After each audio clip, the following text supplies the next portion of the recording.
So excuse the wind today, but I wanted to show that I finally got probably one of the most elusive and desired products on the market right now for mobile internet. This is the 2.0 version of the Starlink Dishy. And the reason I'm making this video is I have a video production company, and the whole purpose of me buying this was to actually do video streaming in locations that did not have a regular internet connection, or they have a poor internet connection. Typically over the years I've been using cellular. I have some different 4G modems made by Pepwave, and they've served me very well. And I figured this would just be the next step to mobile video production. So, in doing some testing over the past probably 4 days, 4 to 7 days since I've gotten this unit, I've been doing a lot of speed testing. I haven't been able to do anything really reliably yet, simply because the first issue is finding a good location in order to actually set the unit up. I've tried putting it on top of the house, and actually it seems like this section of the yard is one of the most reliable sections so far, without it yelling at me and saying that there's obstructions and so on and so forth. Anyway, so if you look over there, that's actually the Starlink power supply slash router. And I had ordered this kit back in 2021, and it finally has. And it actually, I think that was before they even had the square or the rectangular Dishy. This is. I put in my request, and then they came out with this model. Anyway, so the downside to this right now is when I purchased the unit, I requested to get the Ethernet adapter so I could be able to plug in a hardline connection between the dish and my streaming equipment, because I try to avoid Wi-Fi at any cost. So I've ordered that adapter, and unfortunately, it's probably going to take about another 2 weeks before that's going to come out, if the website is telling the truth. Anyway, so that's part of the reason why I don't want to give a full review on what I think of this system yet, just simply because I would like to be able to have speed tests and everything connected directly to the box, even though where I'm at, there's not a lot of wireless interference.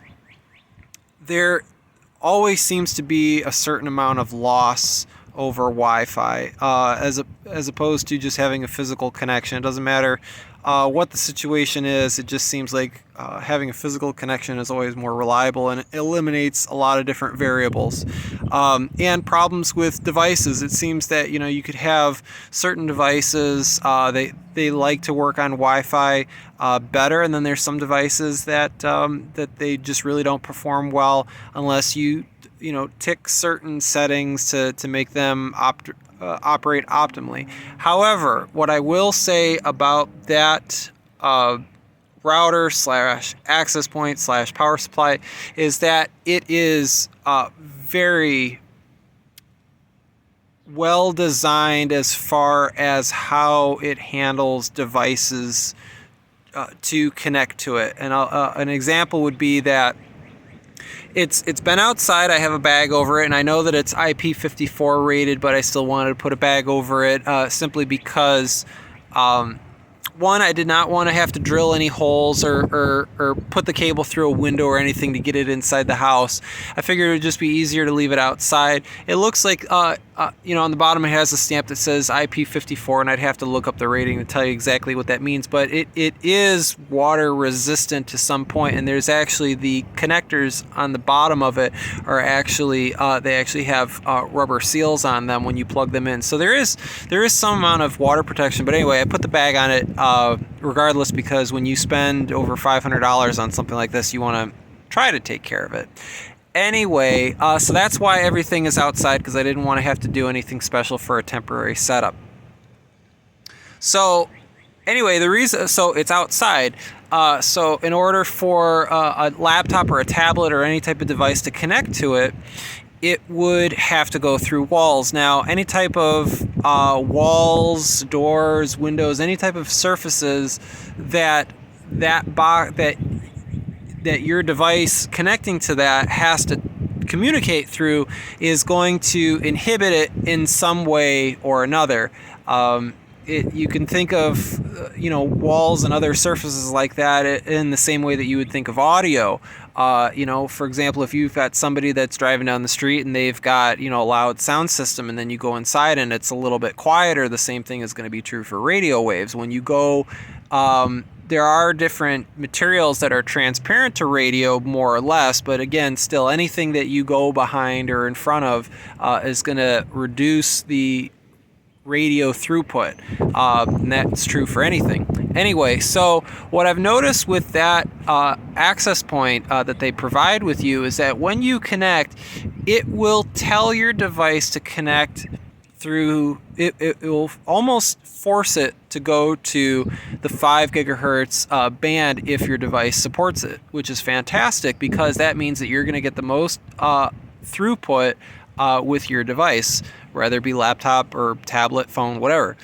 Now, when you go inside the house, or you get too far away from this, you will notice that your signal will go down, down, down, down, and then all of a sudden it'll jump up again. But if you notice, what it did is it negotiated with your phone to actually start using the 2.4 gigahertz radio that's going to be in your device. Some devices don't even have a 5 gigahertz radio, but most modern cell phones made within the last probably 3 years, 5 years, probably all have a 5 gigahertz radio.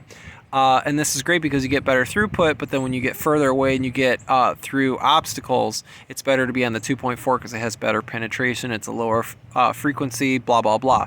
So it seems across all devices. Now, I have a whole bunch of devices that I've been testing with this.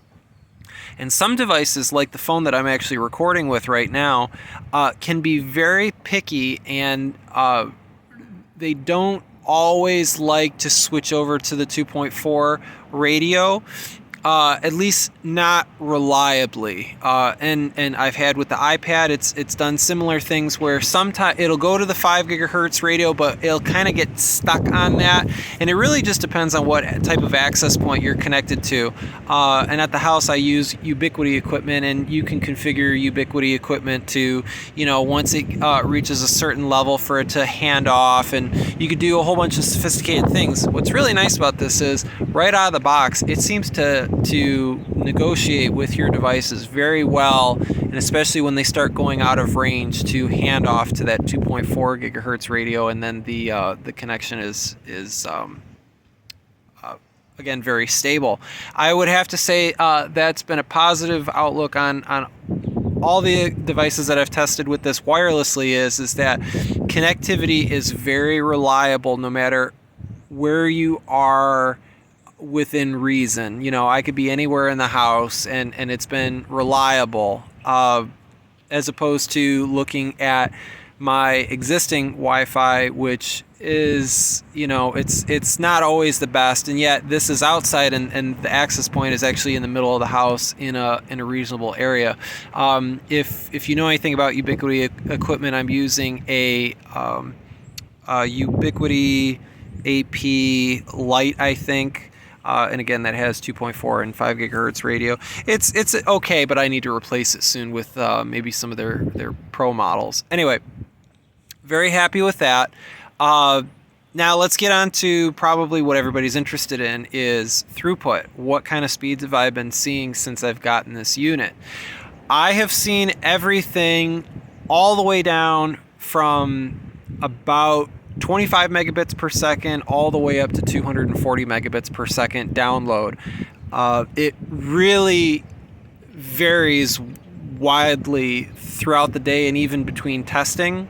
And then the upload, which is what I was most interested in, has been very lackluster. It's been very disappointing in my opinion, and that might have been previously due to the placement of where this unit was. Most of the time I was getting anywhere between 1 megabit per second upload and 8-ish megabits per second, and it always will start off looking really good. It'll start off, you know, with 10 or 15.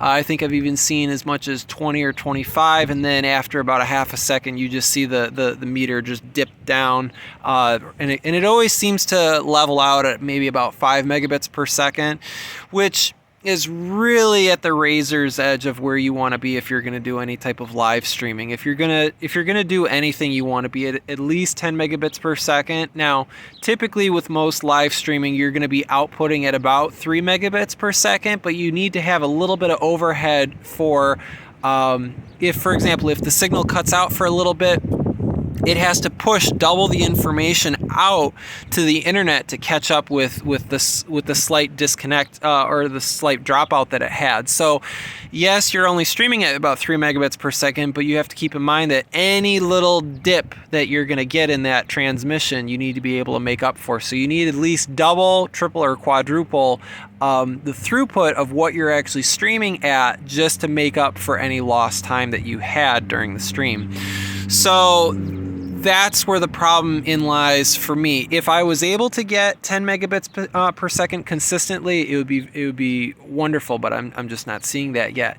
Now, the next question would be, have I taken it at other locations other than my house? And yes, I have. I actually took it to a city probably about 30 minutes north of me. And I'd have to look it up on a map exactly how far it is by a straight line. But I took it to a friend's house, and we set it up in his yard just the same as this. And actually, the dish seemed to have performed better in some cases. I think I was seeing a little bit closer to 10 megabits per second, which is good on the upload, I should say. Download was about the same. It was anywhere from 100 to 200. Never really reached 240 or anything like that. Anyway, and then I went into the diagnostic page, and it actually showed that the device was on roaming. So I was actually able to take this outside of my geofence that this thing has been placed on, and I don't know how big the geofence is, but I guess I was far enough out of it that the system said so. Said that I was outside of the zone. Anyway, so I don't want to make this video any longer. I think I'm going to make some more videos about this system, especially when I get that Cat5 or the Ethernet adapter to plug into that, so I can do more consistent testing, not going over Wi-Fi again. I'm trying to avoid Wi-Fi at all costs. But anyway, I'm very happy to have the unit. I'm very happy that this shipped out. Again, I would be much happier if the upload speeds were improved. It does seem like I have good line of sight with the satellite, and looking on maps, it does seem that the satellites that are flying by are very north of me. And yeah, so interestingly enough, the last comments that I want to make is, a lot of people have said with the older dishes that if you were to bump them or put them on the roof of your RV or whatever, that if they moved in any way, they would disconnect and shut down. This thing will stay connected even if you're walking around with it in your hand. I'm very impressed with how well it actually stays connected even while moving it. And when you first turn it on, it'll actually point straight up, and it'll get its orientation, and then it'll make an adjustment like it has now. And it will get a great connection even if, when this thing first starts out and it's firing straight up, it'll still get about 100 megabits per second download and maybe about 3 megabits per second upload, even pointing straight up. So the connectivity of this unit is actually very reliable. I just don't understand why sometimes it will, if you go into the app and look through, it'll say that it disconnected for whatever reason. Anyway, video's getting long enough. I'm going to make another video following up with this. Thanks for watching. Subscribe for more, and I'll see you guys in the next video. Take care.